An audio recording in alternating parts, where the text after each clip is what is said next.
आनंद वाटतो की या रोकडा सारवा जिल्हा परिषदेमध्ये पहिला प्रचार उमरगाव कोर्ट यापासून सुरुवात होत आहे, त्याबद्दल मला खूप आनंद वाटतो आहे।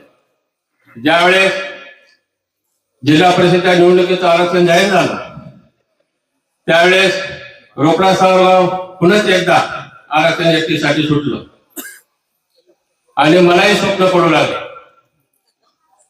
रामभाऊ बेल्लाडेने फोन केला की साहेब म्हणत आहेत की गुंडवाड सर आपल्या घरचे, त्याला सांगा।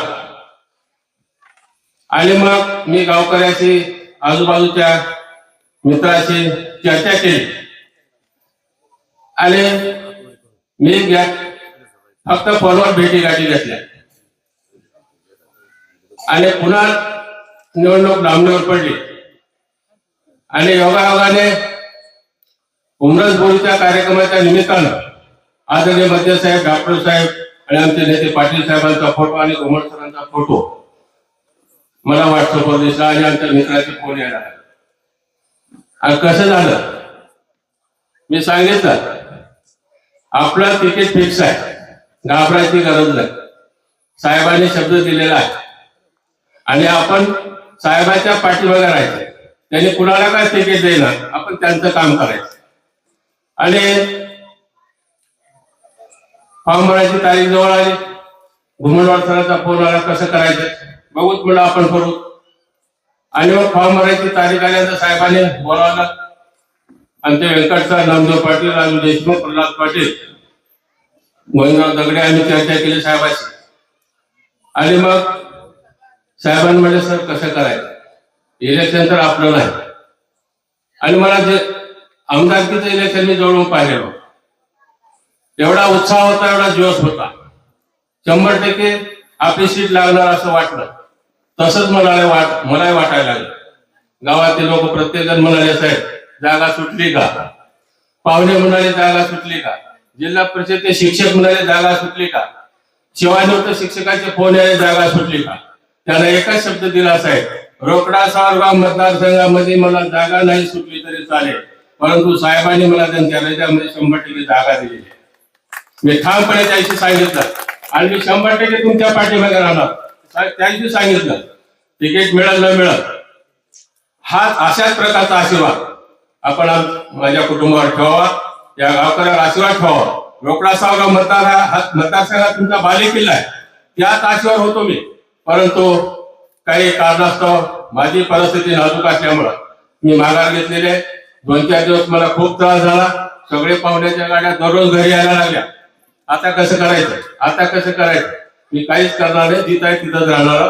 तुम्ही फोन करू नका, कुठे येऊ नका। नामदेव पाटलाच्या मळ्यामध्ये 3-3:30 वाजेपर्यंत बसायचं, सकाळी 11 वाजता घरून फोन यायचा, पाहुणे आले, येऊ द्या म्हणलं, काही फरक पडत नाही, ते आपले पाहुणे आहेत।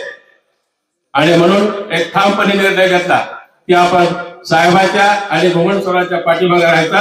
आणि आमचे अतिशय चांगले सहकारी कांबळे साहेब आहेत, अतिशय उत्तम प्रशासक आहेत, त्यांच्या पत्नी आपल्या मतदारसंघामध्ये उभा टाकले। आपल्या सर्वांना माझी कळकळीची विनंती आहे, तुमचा माझ्याकडे जो दृष्टिकोन होता तोच दृष्टिकोन ठेवून, गुंडवाड नर्सिंग असेल तोच समजून आपण तुतारी वाजवणाऱ्या माणसाच्या बाजूला बटन दाबून त्याला प्रचंड मताने विजयी करावा, एवढाच बोलतो, थांबतो। जय हिंद, जय भारत। या सभेचे अध्यक्ष आदरणीय त्या गावचे पोलीस पाटील बाबासाहेबजी पाटील साहेब, या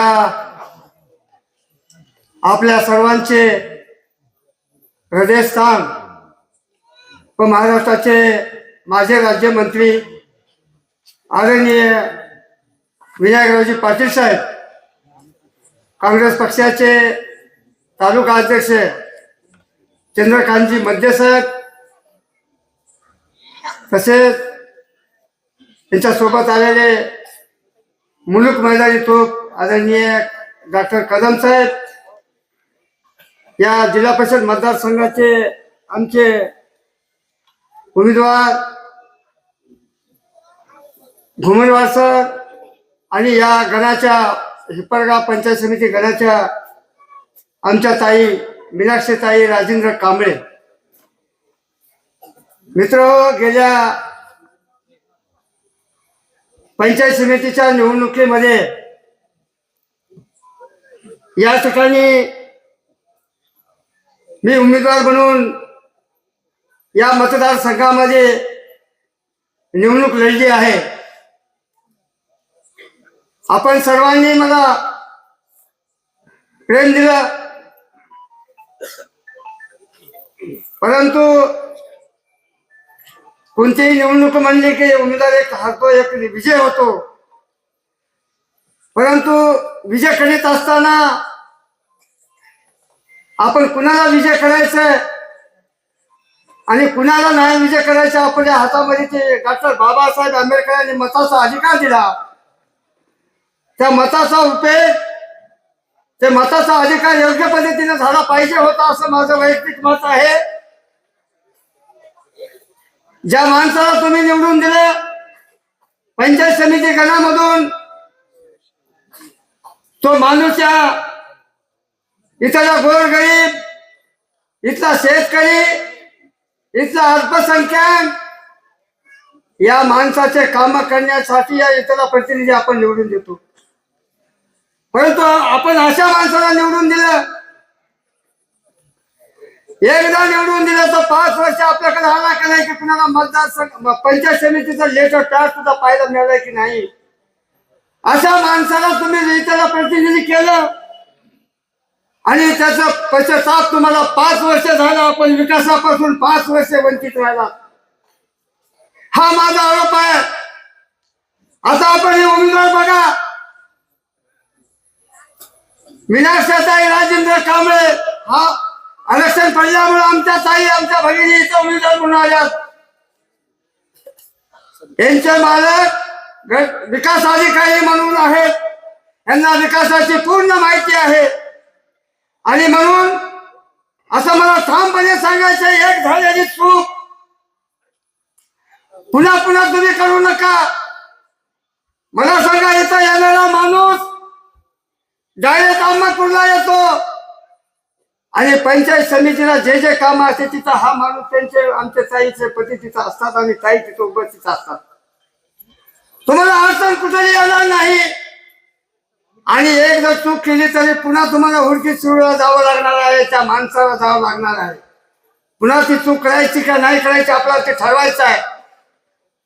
आणि मला तुम्हाला एवढी विनंती करायची आहे, ज्या डॉक्टर बाबासाहेब आंबेडकरांनी तुम्हाला मताचा अधिकार दिला,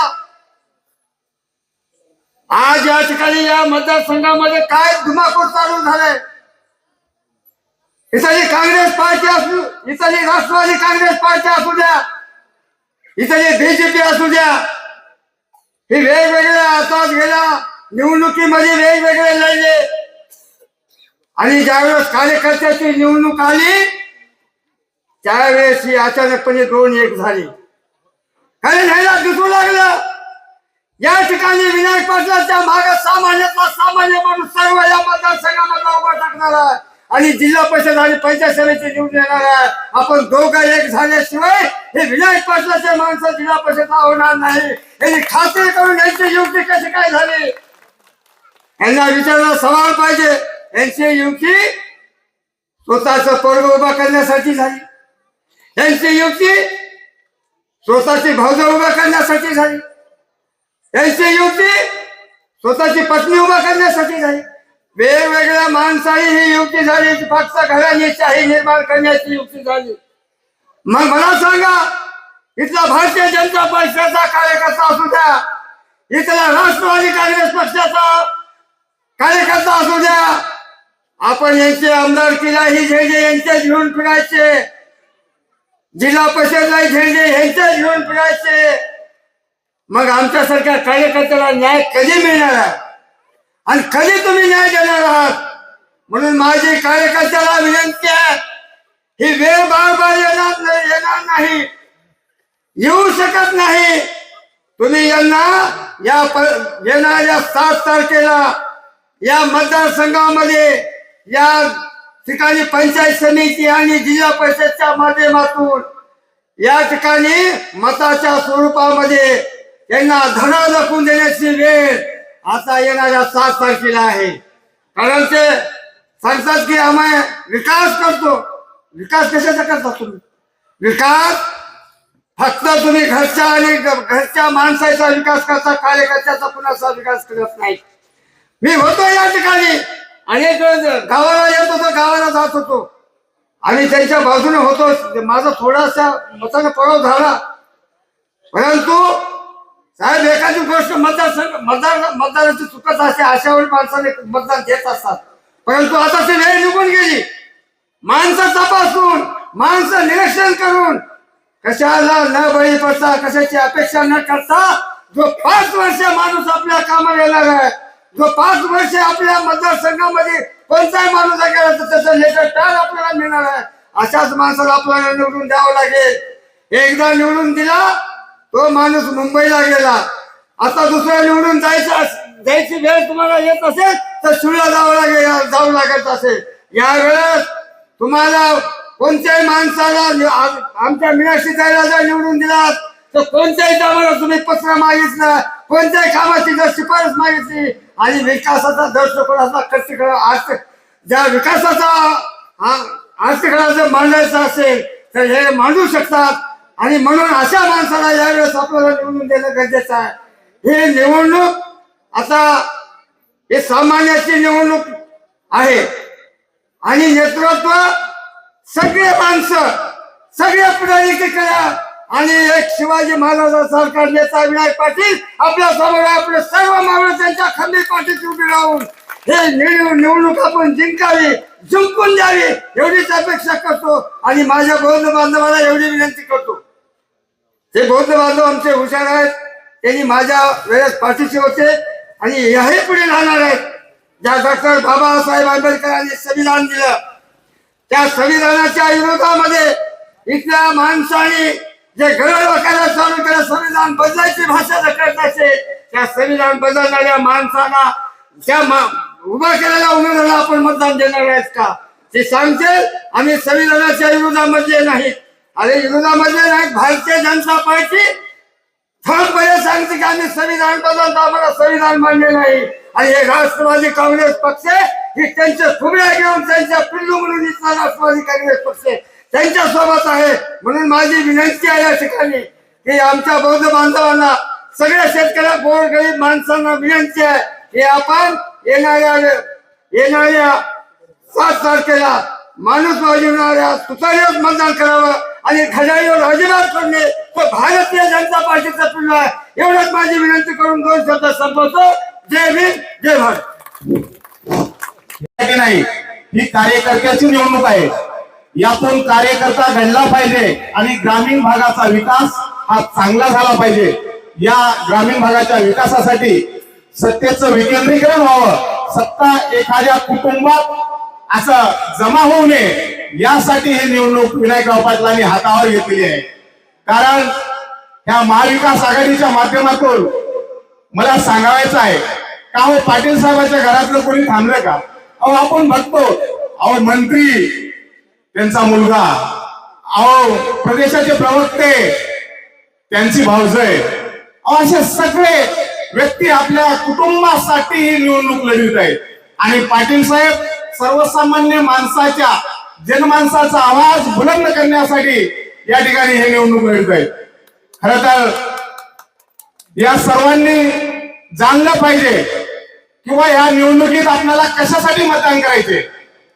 अहो आपल्याला प्रत्येक निवडणुकीत आपण पाहता, आपण मतदान करतो, कार्यकर्ता निवडून जातो का हो, आपल्या घरकुलाच्या बिलाला पैसे घेतले जातात.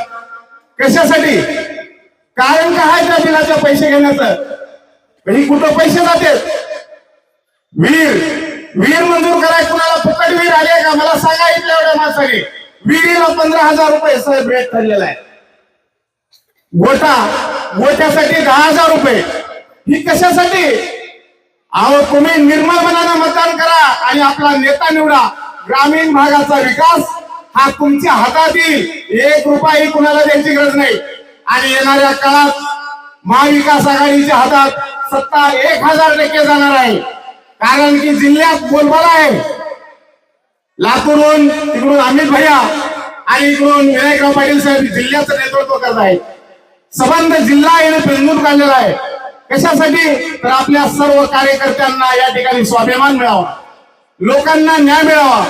ग्रामीण भागातले रस्ते, ग्रामीण भागातल्या पाणी पुरवठा, ग्रामीण भागातली स्वच्छता या बाबीकडे इथल्या उमेदवारांना, इथल्या नेतृत्व करणाऱ्यांना लक्ष देण्यासाठी ही निवडणूक आहे का एखाद्या घरात सभापती करण्यासाठी निवडणूक आहे?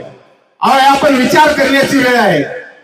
कारण आपण सगळ्यांनी येणाऱ्या निवडणुकीत आपला सदस्य हा महाविकास आघाडीचा गोमनवार सर व मीनाक्षीताई कांबळे या आपल्या जास्तीत जास्त बहुमताने निवडून कशा जातील हे आपण पाहिलं पाहिजे. यांचं निवडणुकीचं चिन्ह आहे तुतारी वाजवणारा माणूस. सर्वांनी एकदा जयघोष करा. विनायकराव पाटील तुम आगे बढ़ो, विनायकराव पाटील तुम आगे बढ़ो. या निवडणुकीत आपल्याला या पुढल्या बाजूच्या थांबलेल्या माणसाला जागा दाखवा आणि आपला आवाज सगळ्यांनी बुलंद करा. आणि आपल्या जिल्हा परिषद मध्ये भ्रष्टाचार मुक्त शासन जर आणायचं असेल, घरकुल असेल, गोठा असेल, बिना लाच देता जर करायचं असेल तर या महाविकास आघाडीच्या उमेदवाराच्या पाठीमागे सर्वांनी उभा टाकावं. आपण रस्ते झालेत साहेब, आमच्याकडे रस्ता झाला, हा जो रस्त्याला जाणारा इकडून वाहन जाऊ लागलं तर तिकडून ते वाहन कुठं साईड द्यावं लागतंय. साईड बरम नावाचा रस्त्याला 1.5 मीटरचा असतो, तोच नाही. हे लाचीमुळे सगळं निघून जाते. तरी आपल्याला सगळ्यांनी वाहने घेऊन जातात. आपल्याला माहित आहे आपली ऊसाची गाडी असेल, आपण जीपने जात असाल, आपल्याला साईड द्यायला येईना. असे अरुंद रस्ते झालेले तरी तुमचे मन रुंदवा आणि रस्ते वाढवा. तुमचं मन कसं रुंदवायचं?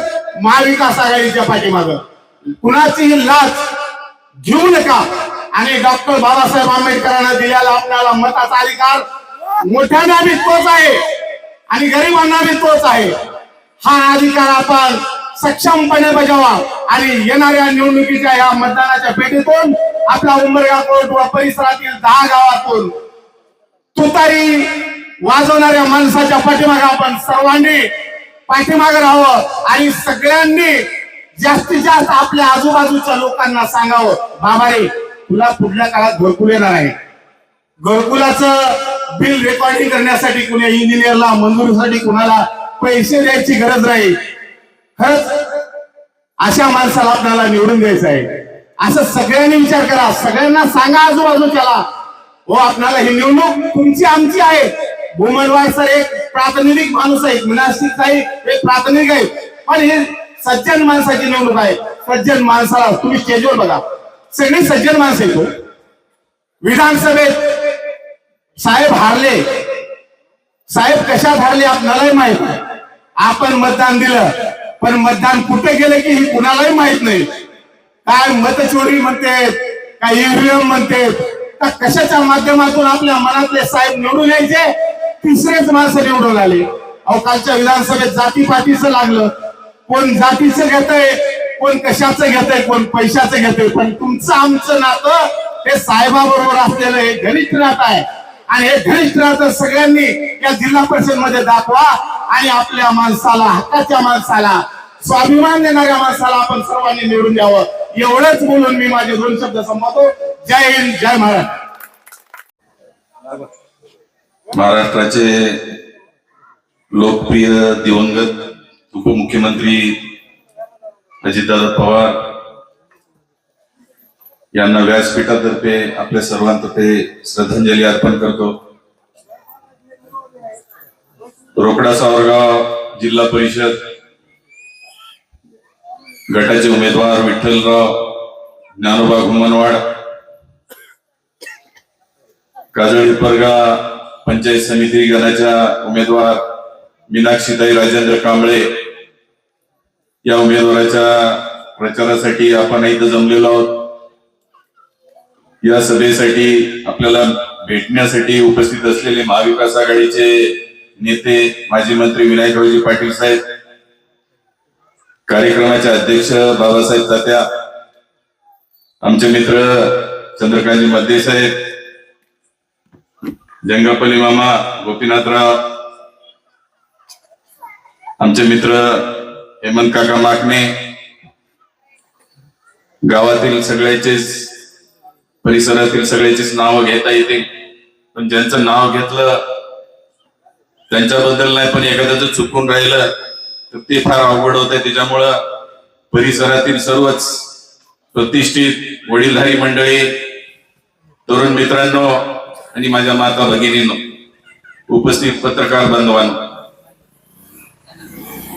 मागच्या 9 वर्षापासून जिल्हा परिषदेच्या पंचायत समितीच्या निवडणूक झालेल्या नाही. खरं तर 4 वर्षापूर्वीच निवडणुका व्हायला पाहिजे, पण माहिती नाही सरकार का घाबरत होतं लोकांच्या पुढे यायला. कधी कोर्टाचं कारण दाखवायचं, कधी इतर कारण दाखवायचं, पण का घाबरत होतं आपल्याला कळाले. लातूर जिल्ह्यामध्ये का घाबरत होतं, कारण लातूर महानगरपालिकेमध्ये अमित भैयानं दाखवून दिलंय की 2/3 बहुमत लोकांनी त्यांना दिलंय. म्हणजे लातूर जिल्ह्यामध्ये बाकीकडे काही होईल, पण इकडं महाविकास आघाडी त्यांना जागा दाखवेल एवढ्याच कारणासाठी ते लोक पुढे येत नव्हते. पण कोर्टाने आदेश दिला 31 जानेवारीच्या अगोदर निवडणुका घ्या. त्याच्यामुळे त्यांना अडचणी जरी असतील तर निवडणुका घ्याव्या लागल्या सरकारला. स्थानिक स्वराज्य संस्थेच्या निवडणुका, मग त्या महानगरपालिकेच्या असतील, नगरपालिकेच्या असतील, जिल्हा परिषदेच्या असतील, त्या कार्यकर्त्याच्या दृष्टीने आणि लोकांच्या दृष्टीने सर्वात महत्वाच्या निवडणुका. कारण आपले फार काम खासदाराकडे, आमदाराकडे पडत नाहीत. आपल्या भागामधला जो जिल्हा परिषद मेंबर आहे, आपल्या भागामधले जे पंचायत समिती मेंबर आहेत, त्यांच्याकडे आपलं काम पडत असतं. आपले काय काम असतात, आपले काहीतरी घरकुलाचं काम असतं, आपलं एखादी निराधारचं काम असतं, आपले काहीतरी पंचायत समितीमधून कडबा कुट्टी मिळावी ह्याच्यासाठी काम असतं, आपले कुठले तरी दलित वस्तीचं काम असतं, फंडाचं काम असतं. या छोट्या मोठ्या कामासाठी आपल्याला प्रत्येक वेळा आपल्या भागातला लोकप्रतिनिधी असावा, आपल्या भागातला कार्यकर्ता असावा. ह्याच्यासाठी आपण त्या निवडणुका आपल्यासाठी महत्वाच्या.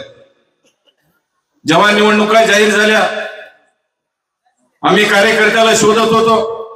जसे आता गुंडवार गुरुजीने सांगितले, गुंडवार गुरुजीकडे आलोत, आम्ही घुमनवाड साहेबाकडे आलोत, आमच्या भगिनीकडे गेलोत, कांबळेताईकडे गेलोत. प्रत्येक मतदारसंघामध्ये आम्ही कार्यकर्त्याला विचारत होतो की बाबा आज निवडणूक लागलेली आहे, आपल्या भागामधला कोणता सक्षम उमेदवार आहे, त्या उमेदवाराला आपण उभा करायचं. कारण ही कार्यकर्त्याची निवडणूक आहे. कार्यकर्त्याला निवडून दिलं पाहिजे, लोकांमधून प्रतिनिधित्व करणारे नेतृत्व तयार झाले पाहिजे, ही आमची भावना होती, महाविकास आघाडीची भावना होती. पण आताचे विद्यमान मंत्री आणि सत्तेतली भाजप काय करत होती बघा. त्यांच्याकडे असंख्य कार्यकर्ते होते, पण ही निवडणूक त्यांनी कार्यकर्त्याला मोठं करण्यासाठी ठेवली नाही. ही निवडणूक म्हणजे त्यांच्या नातेवाईकाला सेटलमेंट करण्यासाठी ही निवडणूक आहे असं ठरवलं ते. एक एक पायरी त्यांना नातेवाईकाला पुढे करायचं, पुन्हा विधानसभेसाठी त्यांना उभं करायचं. ह्याच्यासाठी ही कार्यकर्त्याची निवडणूक, ही नेत्याची निवडणूक करून ठेवली ते. आज हडवतेमध्ये मालक विधानसभेला थांबले आणि मालकाचा पुतण्या तिथं थांबलाय बघा. आज गणेशदादा विधानसभा लढविले, त्यांची भाऊजाई खंडाळीमध्ये विधानसभा लढवलेले केंद्रीय बहुतेक अशोक काकांनी लढवले होते, पण त्यांनी आणखीन पंचायत समितीला उभा टाकलेले. आणि काहीच होत्या का, विधानसभाही त्यांच्याकडेच, ग्रामपंचायतही त्यांच्याकडेच. आणि सगळ्यात कहर काय केला साहेब, सगळ्यात कहर तर विद्यमान मंत्र्यांनी केला. विधानसभा लोकांनी दिली, त्यांच्या सुदैवानं ऍक्सिडेंटल मिनिस्टर म्हणतो आम्ही त्यांना, ते मंत्री पण झाले. मतदारसंघाचे लोक म्हणून आपल्याला आनंद झाला की आता काहीतरी योजना शासनाच्या आपल्याकडे येतील. पण त्यांना ती निवडणूक नाही, तिथं निवडणूक झाली. त्याच्यानंतर आता बंधू जिल्हा परिषदला होतेच, त्यांची टर्म संपली की त्यांना सेटल मार्केट कमिटीमध्ये सेटलमेंट प्रोग्राम, बरोबर आहे. त्याच्यानंतर ग्रामपंचायत मध्ये मुलाला उपसरपंच सेटलमेंट प्रोग्राम, एक ग्रामपंचायत सदस्य पुतण्या तिथं त्याचा सेटलमेंट प्रोग्राम. आता पुन्हा पंचायत समिती ओपनला सुटलेली आहे. त्याच्यामुळे आता मुलांना हट्ट धरला की मला इथं उपसरपंच म्हणून कर्म नाही गेले, आता मला काहीतरी मोठं पद द्या. त्यांना म्हणलं पुढच्या वेळेस माझंच पद तुम्हाला देतो, पण त्याच्या अगोदर एक पायरी म्हणून तुम्हाला पंचायत समितीचा सभापती करतो, त्याच्यासाठी पंचायत मंत्री सेटलमेंट प्रोग्राम.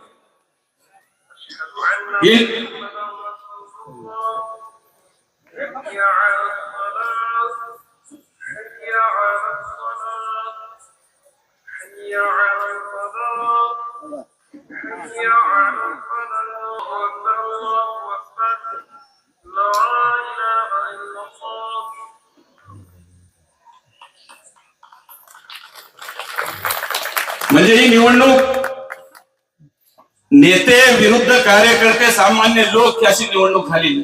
तिकडे नेते आहेत सगळे आणि इकडे कार्यकर्ते. त्यांना कळालं की त्यांना अनुभव आला होता नगरपालिकेला, त्यांना अनुभव आला लातूर महानगरपालिकेला, कारण जनरेटा फार वाढलेला आहे.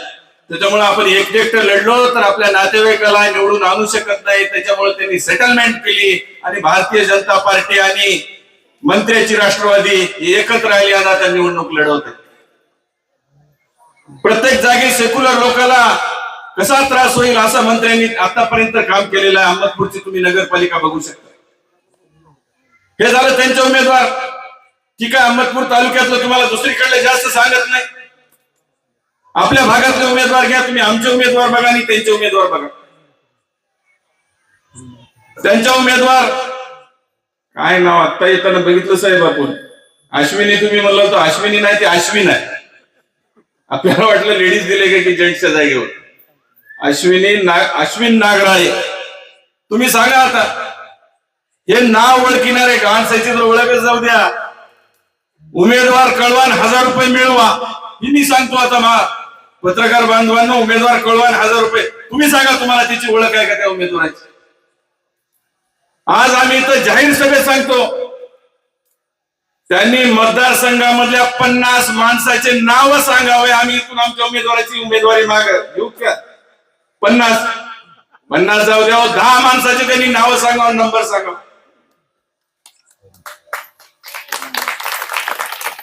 साहेब आपल्याकडे चुकीची माहिती आहे. घराणेशाहीवर आमदार साहेबांना तुम्ही म्हणलात की आता इथली एसटीची जागा, घरी एसटीचं सर्टिफिकेट नाही म्हणून एसटीच्या जागेवर दिलं नाही माणूस, पण एसटीच्या जागेवर दिले माणूस आहे. तिकडे ओपनच्या जागेवर मुलाला दिलाय.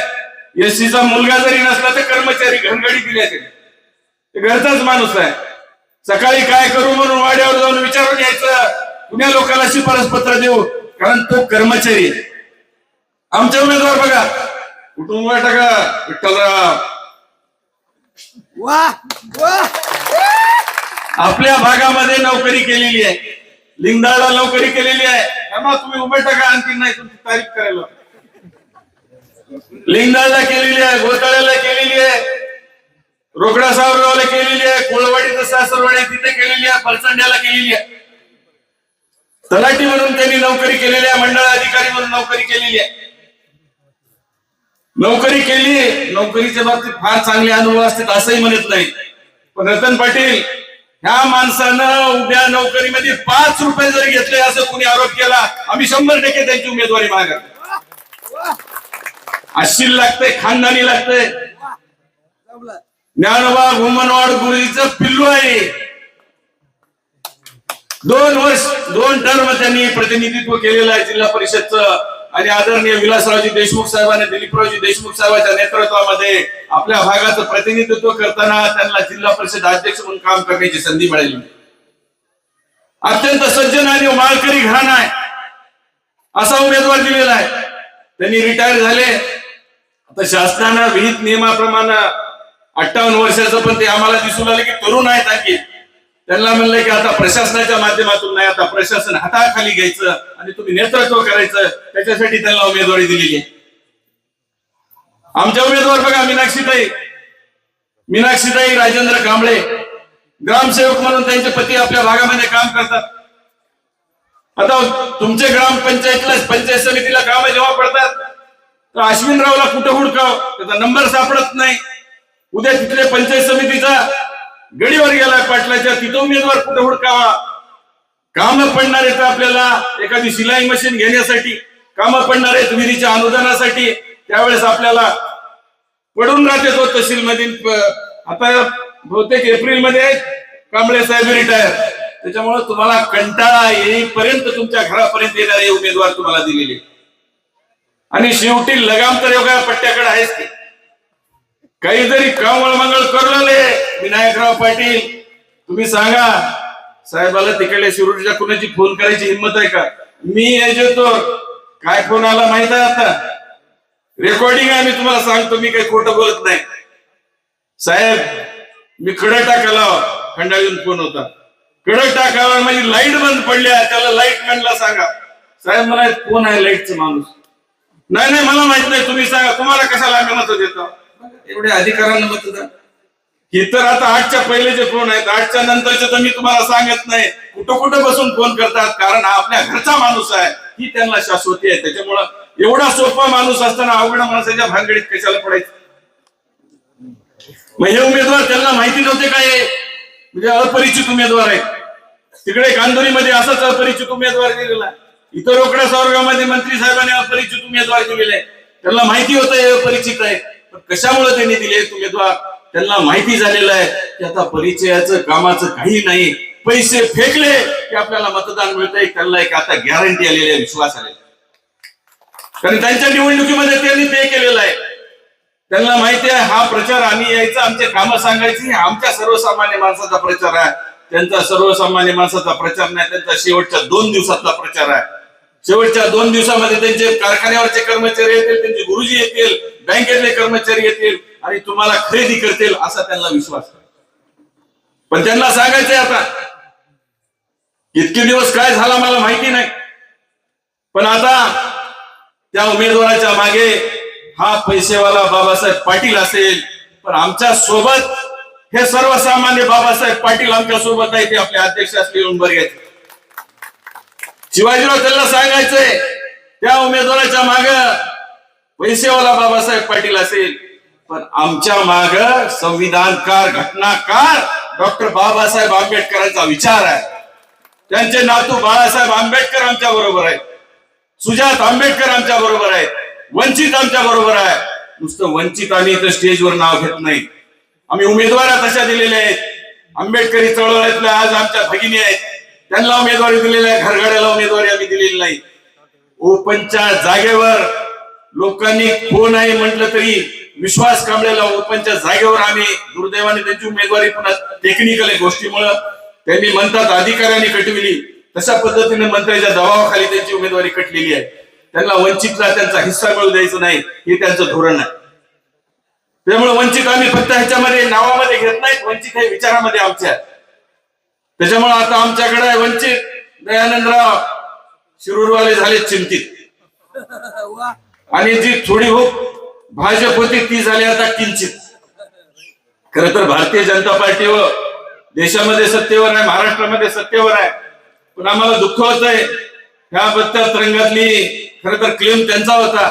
आम्हाला भारतीय जनता पार्टीवर बोलावं लागेल का काय असं वाटत होतं, पण त्या घड्याळानं भारतीय जनता पार्टी आता गिळलेली, इथलं कमळ गिळलेलं आहे. आता कमळाचे जास्त काही बोलायची गरज नाही, त्यांना आता बदला घ्यायचा. तिथं तर उमेदवार दिले तर आम्हाला अंधोरीला सोबत येऊन आम्ही म्हणलं की कमळावर तुम्हाला उभा टाकता येणार नाही, तुम्ही आमच्याकडे, कारण आम्ही सेक्युलर पार्टी आहोत. इथेही लोकांनी ठरवलंय भारतीय जनता पार्टीचा आताच बदला घेण्याची संधी आहे. घड्याळाला वाटतं की आपण काही केलं तर आपण या निवडणुका जिंकूत, कमळाला काही केली, कशी वागणूक दिली तर आपल्यासोबत. आता त्यांचं कमळ जरी नसलं तर आमच्या मागे निश्चितपणे भारतीय जनता पार्टी आमच्या कार्यकर्त्याच्या मागे, सर्वसामान्य माणसाच्या मागे. या ठिकाणी तुम्हाला एवढं सांगू इच्छितो, ह्या ज्या निवडणुका आहेत, ह्या निवडणुका जिल्हा परिषदच्या, पंचायत समितीच्या आहेत. जे आपल्याला योग्य उमेदवार आहेत ते आम्ही दिलेले आहेत. आपल्याला आता महाराष्ट्रामध्ये, भारतामध्ये काय होत नाही सांगित नाही, पण ज्या पद्धतीनं भारतीय जनता पार्टीला गेलेले आहे, ज्या पद्धतीनं आता स्वातंत्र्यावर आपल्या घाला घालण्याचं, कारण आम्ही जर ही निवडणूक जिंकली तर आम्ही प्रस्थापित होऊ, अशा पद्धतीचं एक त्यांच्या शिरूरच्या मंत्र्याच्या मनामध्ये असं ठरविलेलं आहे त्यांनी की आम्ही प्रस्थापित होऊ, आम्ही ह्या गावचे राजे, आणि आपली लोकशाही संपवण्यासाठी त्यांनी निवडणूक लढवत आहेत.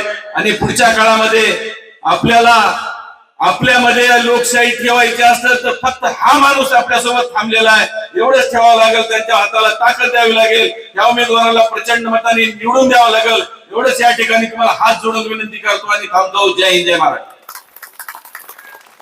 नेतृत्व आपल्या तालुक्याचे माजी आमदार विनायकरावजी पाटील साहेब हे करत आहेत. त्यानिमित्तानं मी विलासराव देशमुख माजी मुख्यमंत्री व काँग्रेसचे नेते विनायकरावजी पाटील यांच्या प्रचारात अहमदपूर येथे त्यांची जाहीर सभा झाली होती आणि त्या जाहीर सभेमध्ये विलासराव म्हणले होते, विनायकराव पाटील साहेबांसारखा दुसरा कोणी नेता या मतदारसंघात मध्ये मला दिसत नाही. त्यांना किती वेळा जरी पाडलो तर मी त्यांनाच उमेदवारी देणार, इतका विश्वास माहित आहे. हे शब्द माजी मुख्यमंत्री विलासरावजी देशमुख साहेबांचे होते आणि खरोखरच आहे. ज्या अर्थी विलासराव देशमुख साहेबांसारखा धुरंधर नेता आणि दूरदर्शी ठेवणाऱ्या नेत्यांनी आपली पारखीमधून विनायकरावजीची निवड केली होती आणि ते त्यांनी या मतदारसंघामध्ये सार्थ करून दाखवलेले आहे. जनसामान्याचा नेता, जनसामान्याच्या परिस्थितीची जाण असणारा नेता जर कोणी असेल तर आपले विनायकरावजी पाटील साहेब आहेत. आणि त्यांनी निवड केलेले विठ्ठलराव घुमनवाड असतील किंवा त्यांचे कोणी महाविकास आघाडीचे उमेदवार असतील, त्यांनी निवड केलेले उमेदवार हे सार्थच ठरणार आहेत. मी त्या उमेदवारांच्या पाठीशी आहे. आम्हाला माहित आहे आम्ही त्यांना लीड देऊन उमेदवारी त्यांना निवडून आणू आणि पुढे चालून ते उमेदवाराला सभापती पद देतील हेही आम्हाला माहित आहे. आणि यानंतर मी सर्व साक्षीने, सर्वांच्या गावकऱ्यांच्या साक्षीने मी सांगतो की आपण येत्या 7 तारखेला त्यांना साथ द्यायची आहे. तुतारी वाजवणारा माणूस या चिन्हावर समोरील बटन दाबून विठ्ठल ज्ञानोबा घुमनवाड, मीनाक्षीताई राजेंद्र कांबळे यांना निवडून द्यायचंय आणि लीड न द्यायचंय आणि आपण देणारच आहोत. साहेब, तुम्ही शिटी वाजवा म्हणून आम्ही शिटी वाजवलो होतो, आता तुतारी वाजवा म्हणून आम्ही तुतारी वाजवू आणि निवडूनच आणलो होतो आणि या उमेदवाराला निवडूनच आणू. आणि सर्व साक्षीने मी आमच्या गावचे ज्येष्ठ नागरिक दत्तात्रय चिमले असतील, व्यंकटराव सुकणे असतील, चलवाड गुरुजी असतील किंवा इतर सर्व नागरिक आहेत, त्यांना बोलता येत नाही. त्यांनी मला आता सांगून गेले तू असंच बोलून जा आणि आपण त्याला लीड देऊ आणि पुढे जर आपले काम शेतकऱ्याचे प्रश्न असतील, वंचिताचे प्रश्न असतील किंवा महिलांचे प्रश्न असतील त्या सोडवण्याकामी आपल्याला विनायकराव पाटील मार्गदर्शन करणार आहेत. आणि मी यानंतर या प्रचार सभेचे प्रमुख पाहुणे आणि मार्गदर्शक विनायकराव पाटील यांना मी विनंती करतो त्यांनी या सभेला संबोधित करावं. गावातील सर्वांची क्षमा मागतो. माझ्याकडे यादी खूप चांगली सगळ्यांची आदरणीय ज्येष्ठ नेत्यांची दिलेली आहे, पण इथं काहीच दिसत नाही. तरी व्यासपीठावर आमचे असलेले गुंडवाड सर आणि गावातील सर्व आदरणीय ज्यांचे नाव दिलेले आहेत, बाबूरावजी गोरगेल साहेब, चलवाड गुरुजी, दत्तात्रयजी चिमले सर, व्यंकटरावजी सुकणे, खाजाबाई शेख, विजयकुमारजी देशपांडे साहेब, ताजुद्दीन शेख, फारुख शेख, भीमरावजी गुळवे, बळीराम समुखराव, नामदेवरावजी, गोविंदरावजी पवार, मारुतरावजी चलवाड, बाळू दगडे, शेख लायक, आमचे मित्र इथं नाहीत वाटायला, पण गोविंदरावजी दगडे या बैठकीसाठी उपस्थित असलेले, खरं तर आम्ही स्टेजवर आहोत पण माझ्यापेक्षा मोठे माणसं बरेच खाली बसलेले दिसाले. आमचे उपदेव वर्गाचे बाबुराव पाटील, शिवाजीरावजी पाटील, प्रकाशराव, माझे मित्र धनराज पाटील, मुकेश पाटील, असे अनेक या ठिकाणी दिग्गज नेते या ठिकाणी या बैठकीला उपस्थित झालेले आहेत. सर्वांचे नाव मी या ठिकाणी घेतलो असतो, पण गुंडवाड सरने एवढेच नावं दिलेले आहेत, त्याच्यामुळं ज्यांचे नावं राहिले ते माझ्यावर रागवल्यापेक्षा त्यांच्यावरच आपण राग काढला तर या ठिकाणी बरा होईल. तेव्हा सर्व आदरणीय ज्येष्ठ मंडळी, तरुण मित्र, मोठ्या संख्येने उपस्थित असलेल्या माझ्या सर्व माता भगिनी आणि अहमदपूरहून आलेले सर्व मीडियाचे या ठिकाणी पत्रकार मित्र आणि माझ्या भावांना, आज उमरग्यातली सभा बघितल्याच्या नंतर असं वाटतं की हे प्रचाराची सभा आहे का विजयाची सभा आहे. एवढ्या मोठ्या संख्येने आमचे घुमनवाड सर असतील किंवा आमच्या कांबळेताई असतील, त्यांना आशीर्वाद देण्यासाठी आपण एवढ्या मोठ्या संख्येने उपस्थित झालात, तेव्हा तुमचं मनापासून या ठिकाणी आभार व्यक्त करतो आणि दोन्हीही उमेदवाराला तुमच्या सर्वांच्या वतीनं या ठिकाणी शुभेच्छा देतो. खरंच तर यावेळेस भट्टीत साधले असं मला वाटतं. सरांची आमच्या इच्छा होती, पण मी म्हणलं कुंडवाड सर तुम्हाला उभं केलं असतो पण मी आमदार असतो तर, कारण तुमची माझी दोघांची परिस्थिती सारखीच आहे. थोडं दमदारा म्हणलं, थोडं शांत घेऊ. आणि सरांनी सुद्धा मनाचा मोठेपणा दाखवला. त्यांची उमेदवारी तेच मागत नव्हते, तर ह्या परिसरातल्या सगळ्या नेत्यांचं, कार्यकर्त्यांचं म्हणणं होतं की गुंडवाड सरला, पण घुमनवाड साहेबांची उमेदवारी पुढाल्याच्या नंतर सगळ्यांनीच त्यांच्या उमेदवाराचं या ठिकाणी स्वागत केलं. आणि खर तर त्यांचं नाव घेऊन आमच्या ताईचं नाव घ्यायची गरज नाही. मीनाक्षी ताईचे पती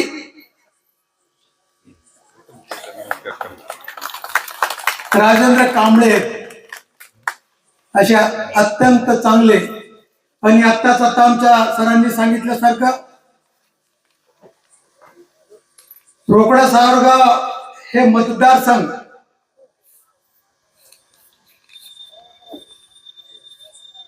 सगळ्यात माझ्यावर प्रेम करणारा मतदारसंघ आहे. आणि म्हणून आज मी या ठिकाणी जाहीर सांगतो, तुम्ही सांगितलात ते सभापती या मतदारसंघातलाच होईल.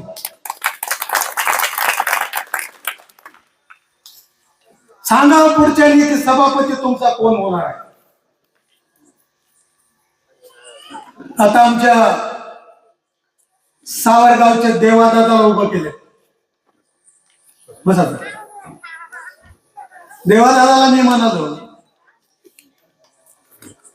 जर तुम्ही निवडून आला तर कुणाच्या समोर बसणार आहे तुम्ही? कशासाठी हा प्रयत्न तुम्ही करता? जसं महाराष्ट्रात देवाभाऊ म्हणतात तसंच प्रेम आमचं देवादादावर होतं. देवादादाला कधीच वेगळं समजलं नव्हतं. सगळे तुम्हाला मानतायत, तुमच्याबद्दल सगळ्यांचंच प्रेम आहे. तुम्हाला निवडणूकच लढायची असेल तर तुम्हाला सभापतीचा शब्द त्याने द्यायला पाहिजे. आणि म्हणून निवडून येऊन पश्चातापात पडल्यापेक्षा त्यांना माझी विनंती असणार आहे की आताच प्रचार बंद करून जर घर बसले तर पुन्हा होणारं दुःख तर या ठिकाणी टळल आणि मतदारसंघाला या ठिकाणी न्याय मिळू शकेल. निवडणुका हे हौस म्हणून या ठिकाणी लढवायच्या नसतात, तर जनतेची हौस पूर्ण करण्यासाठी निवडणूक लढवायची असते.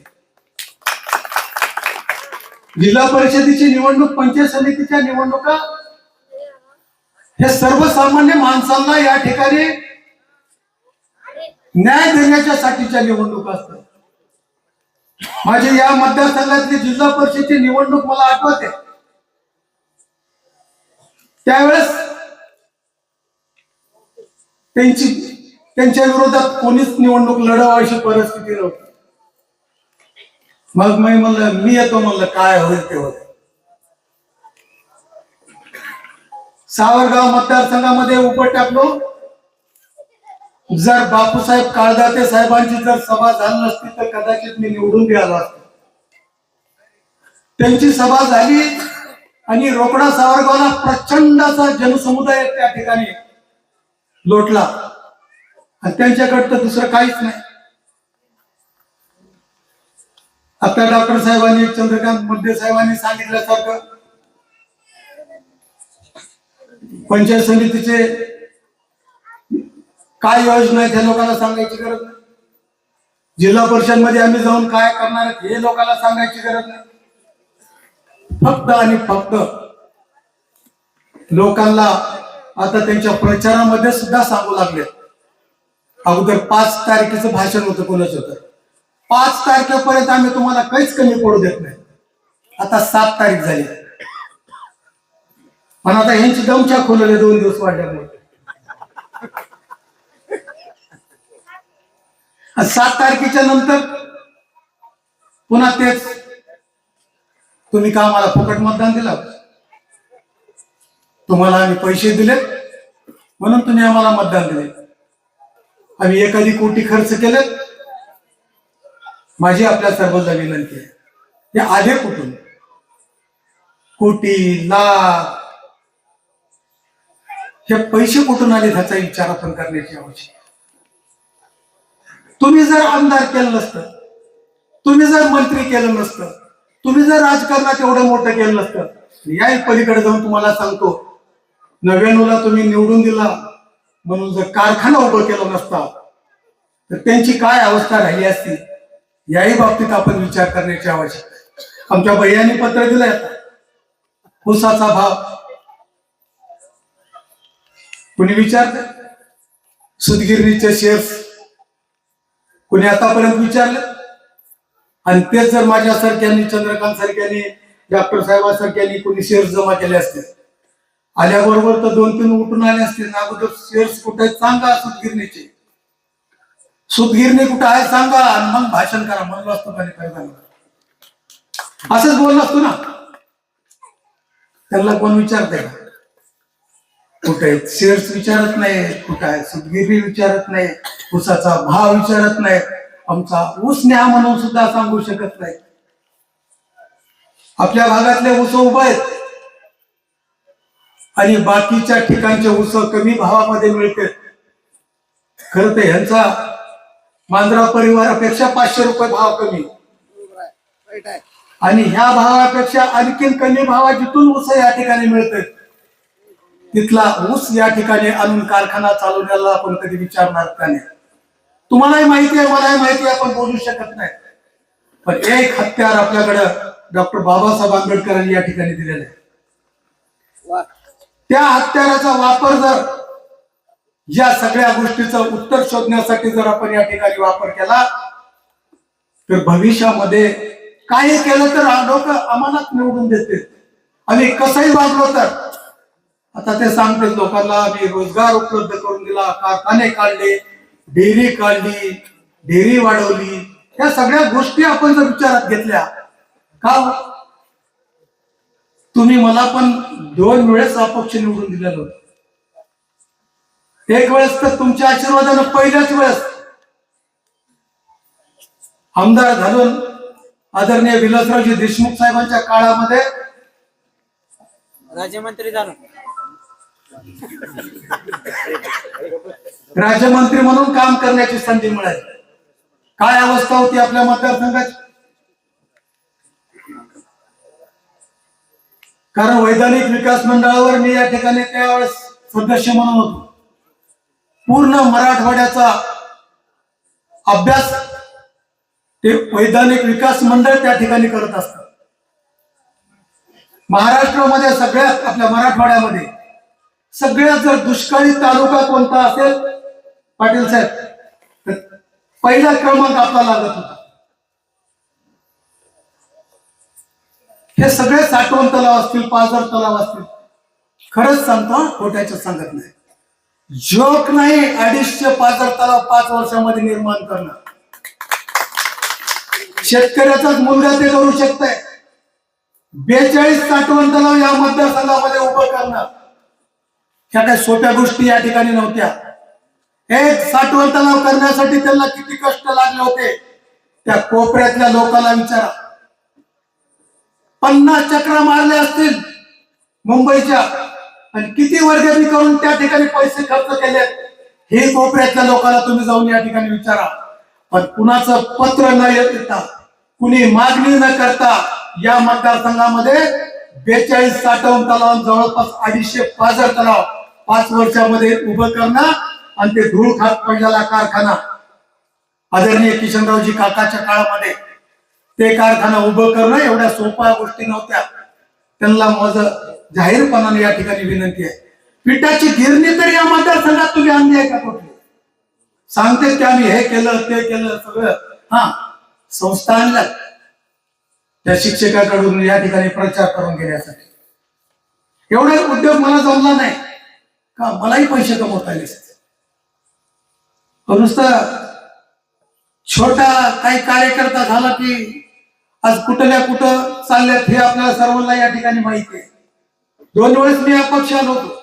तुम्ही मला का निवडून दिलं तर पैसे कमवण्यासाठी, आणि तेच पैसे कमवायच्या निवडणुकीत. पण पहिल्या वेळेस माझा प्रचार याच सावरगाव जिल्हा परिषद मतदारसंघातल्या लोकांनी जवळपास 100 मुलं माझे सहकारी पायी फिरत होते. पायी घरच्या भाकरी बांधून या मतदारसंघात फिरत होते आणि सांगत होते की आमच्या विनायकला निवडून द्या.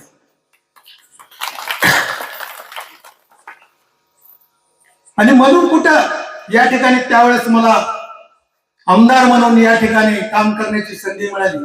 मी विचार केला, लोकांनी मला मोठं होण्यासाठी पायी फिरले नाहीत. या भागातला शेतकरी, या भागातला तरुण, या भागातल्या सर्वसामान्य माणसांना हाकेला ओ देण्यासाठी, त्यांचे प्रश्न समजून घेण्यासाठी, त्यांना मदत करण्यासाठी या ठिकाणी निवडून दिले.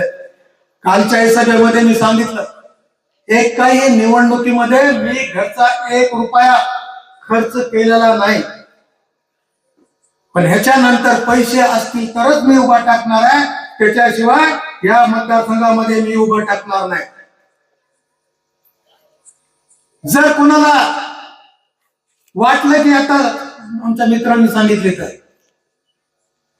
विलासरावजी देशमुख साहेबांना बऱ्याच वेळेस म्हणले नाही नाही नाही नाही, ते म्हणजे नाही, एवढा सच्चा कार्यकर्ता, लोकांची सेवा करणारा कार्यकर्ता, त्याला मीच उभा टाकणार आहे.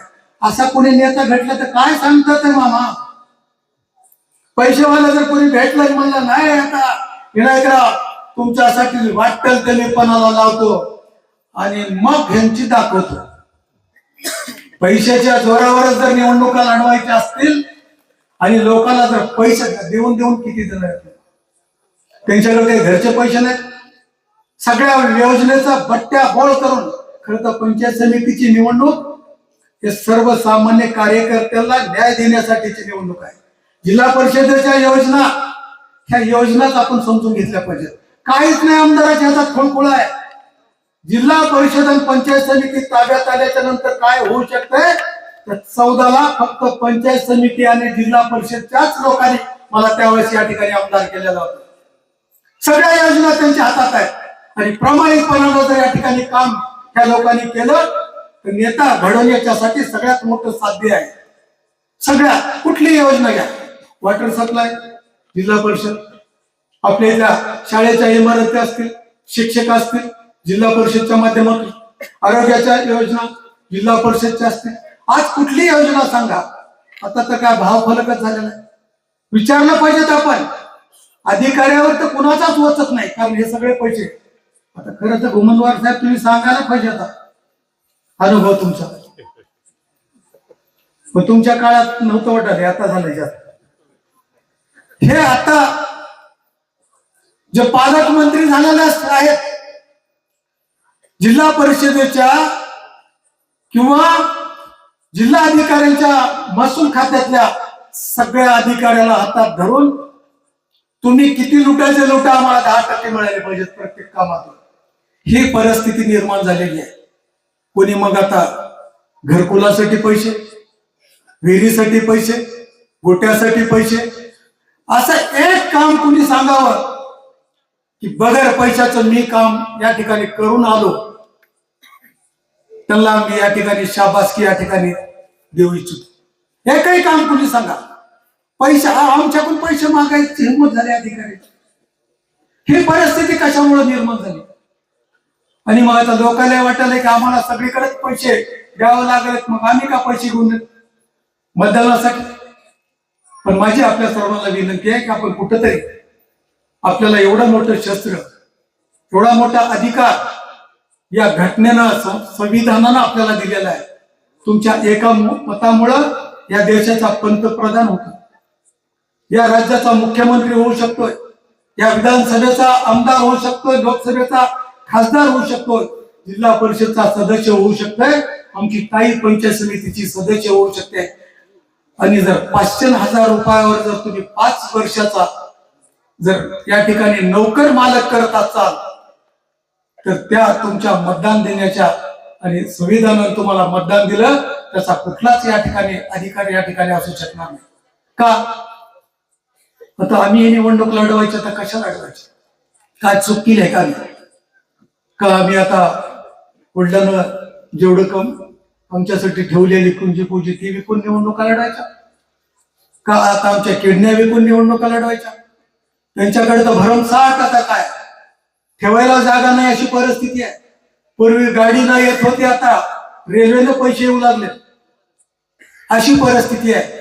तेव्हा अशा परिस्थितीमध्ये जर तुम्हाला आपल्या हक्काचे माणसं निवडून द्यायचे असतील, खरंच सांगा बरं मामा, तुम्ही प्रत्येक गोष्टीचा विचार करता. आता हे आपण सेवक म्हणूनच निवडून द्यायचेत ना. आपण हळीच्या बाजारला गेल्याच्या नंतर बैल बघून खरेदी करतो का नाही? नोकरीचं गडी ठेवायचे असताना त्याची सगळी माहिती काढूनच नोकर ठेवतो का? साधी आपली मुलगी आमच्या माता भगिनी द्यायचं असेल तर सगळ्या गोष्टीचा विचार करून आपण मुलगी देतो ना त्या घरी. मग 5 वर्षासाठी तुम्हाला आमदार, खासदार, जिल्हा परिषदचा सदस्य, पंचायत समितीचा सदस्य निवडत असताना तुम्ही 500 रुपये, 1000 रुपये, मी तर म्हणतो की लाख रुपये जरी दिले तर ठोकर मारले पाहिजेत. आणि जोपर्यंत उमेदवार खरेदी करण्याची ताकद मतदानात येणार नाही तोपर्यंत डॉक्टर बाबासाहेब आंबेडकरांनी तुम्हाला मतदानाचा अधिकार दिला, त्या मताचं काहीच आपल्याला या ठिकाणी साथ होणार नाही. आपल्याला वाटलं पाहिजे का तुम्ही आता नोकराचे पैसे घेऊन नोकर ठेवता का? आणि तुमच्याकडे जर नोकर ठेवण्यासाठी जर पैसे देणारा माणूस आला तर ते काय करणार आहे? चोराला नोकर ठेवणार आहे तुम्ही. जिजाऊ महासाहेबांनी जसं शिवबांना या ठिकाणी बाळ कडू पाजलं आणि शिवबा घडले, आत्ताचे उमेदवार हे सुद्धा तुम्ही जे संस्कार करणार आहेत त्यावरतीच ते या ठिकाणी काम करू शकणार आहेत. तुम्ही जर त्यांना निवडणुकीच्या अगोदर निवडून येण्यासाठी जर त्यांच्याकडून पैसे घेतल्याच्या नंतर मग हे काय करणार आहे तुम्हाला सांगा. होय ताई, आता जर आई जर बाळ कडू तर असं मुलाला पाजवत असेल आणि आता आम्हाला सुद्धा मुलं आहेत मामा, किती दुर्दैव आहे बघा. उमेदवार जरा असलेले उभा करा बरं का, काय करावं सांगा. आणि म्हणून गुंडेवाड सर, तुमच्या आमच्यासारख्यावर अन्याय या ठिकाणी होणार. त्यांच्याकडे पैसे असं आहेत असं म्हणत नाही, पण त्यातल्या त्यात त्यांच्या समोर खेळण्यासाठी काहीतरी असलं पाहिजे. गाडी तर घेऊन फिरता आली पाहिजे, अशी सभा तर करता आली पाहिजे. एवढं तरी खटाटोप या ठिकाणी करण्यासाठी या सगळ्या गोष्टीचा या ठिकाणी चांगल्या माणसावर म्हणल्यापेक्षा हे तर आणखी चांगले. पण बऱ्याच ठिकाणी आम्हाला असं विचार करावा लागलेला आहे, काय करावं. दुष्ट चक्रच असं फिरू लागलंय.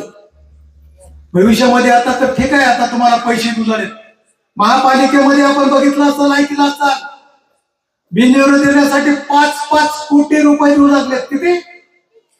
हे फक्त मुंबई पुण्याला अगोदर होत होतं. आपला तर निलंग्यामध्ये एक उमेदवारच पळवला. आता समजा आम्ही निवडणूकच लढवायचं नाही ठरल्यावर तुम्हाला कोण पैसे देणार सांगा बरं? जे काही डीसीसी बँकेचे मतदार आहेत, गेल्या 3-4 निवडणुकीपासून मी खेटालो म्हणून तुमच्या चुरचुरी बघायला हसतील कोणी, त्यांना सांगा. काही मुलांना त्यांच्या नोकऱ्या लागल्या. खरं तर तुमच्या जे जे काही मतदार आहेत त्यांनी खरं तर त्यांच्या घरात माझा फोटो लावायला पाहिजे. मी जर नाही उभं टाकलो असतो तर काय अवस्था असते तुमची? कोणी 2 लाख घेऊन चाललाय, कोणी 5 लाख घेऊन चाललाय, कोणी 4 लाख घेऊन चाललाय. आता यावेळेस मी हातावर खाली टाकून दिलं. चहा तर पाजला का तुम्हाला कोणी? उद्या जर आम्ही अशी अवस्था आमची तुम्ही केलो आणि आम्ही जर ठरवलं नाही यार आता बस झालंय. कालच दादाचं भाषण परवाच ऐकलं असेल. राजकारणाबद्दल काय त्यांना समजलं होतं माहित नाही, पण तरुण मित्रांना कसला सल्ला दिला तिने.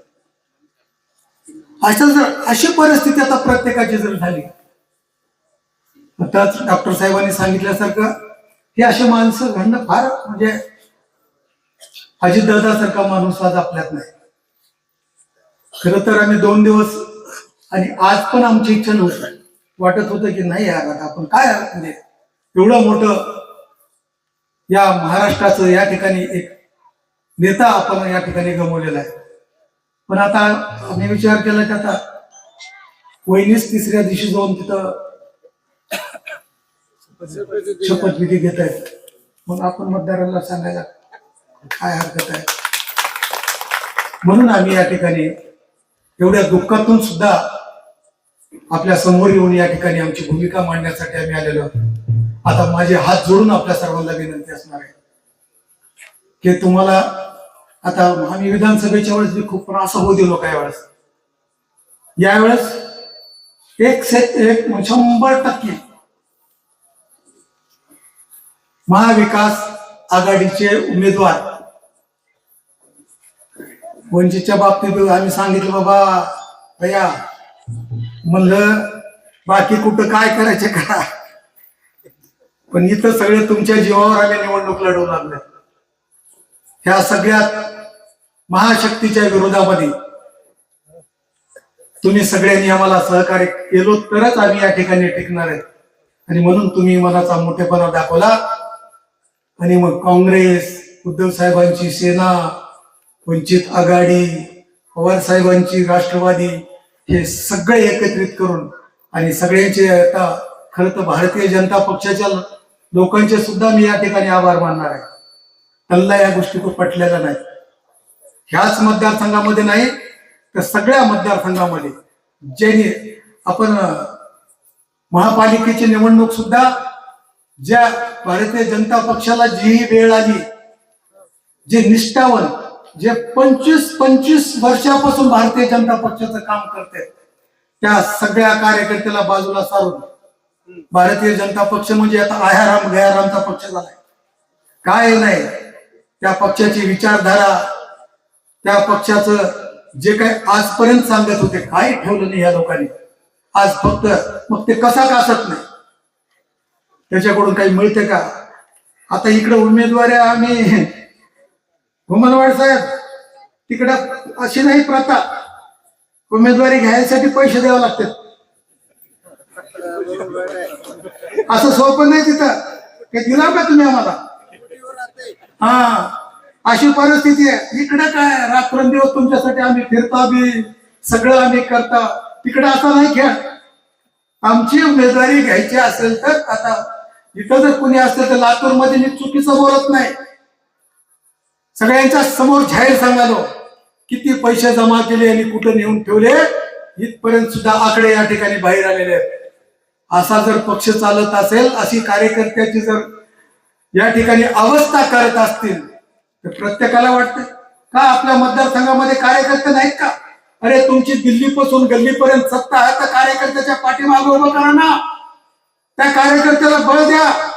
त्यांच्या जीवावर तुम्ही निवडून आलात, त्यांच्या जीवावर तुमचा पक्ष दिल्लीपर्यंत या ठिकाणी सत्तेमध्ये आलाय.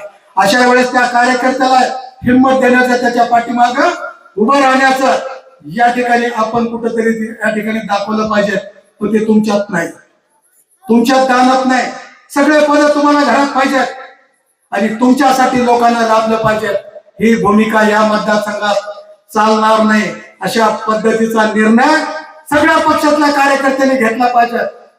आणि ही तुमची निवडणूक आहे, कार्यकर्त्यांची निवडणूक आहे.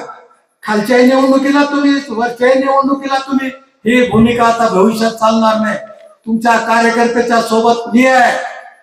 ह्याला वटणीवर आणायचं असं तर तुम्ही साथ द्या. या मतदारसंघामध्ये भविष्यामध्ये ह्या चुका करणार नाहीत. अशा पद्धतीचा धडा ह्याला आपण शिकवलं तरच खऱ्या अर्थाने संताची भूमी आहे, ही कार्यकर्त्याची भूमी आहे, हे पुरोगामी विचाराचा महाराष्ट्र आहे म्हणता येईल. अन्यथा जर आपण सगळे जर पांगळे झालो तर ह्यांचा अश्व कुणीच रोखू शकणार नाही.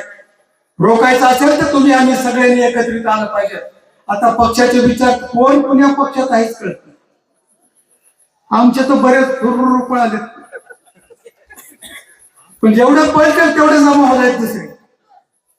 आले म्हणत गेले ते कावळे, जे यालेत ते मावळे. हे गेला तर 10 आणायची ताकद माझ्यामध्ये आहे.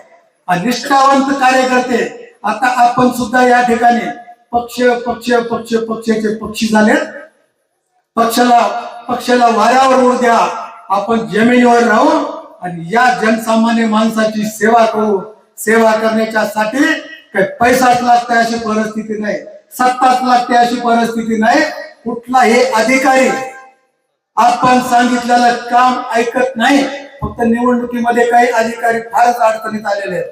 त्याच्यामुळे आमच्या विश्वासरावची उमेदवारी या ठिकाणी रद्द केली. या निवडणुकीमध्ये आम्ही नुसता वंचितचाच पाठिंबा घेतो असं नाही.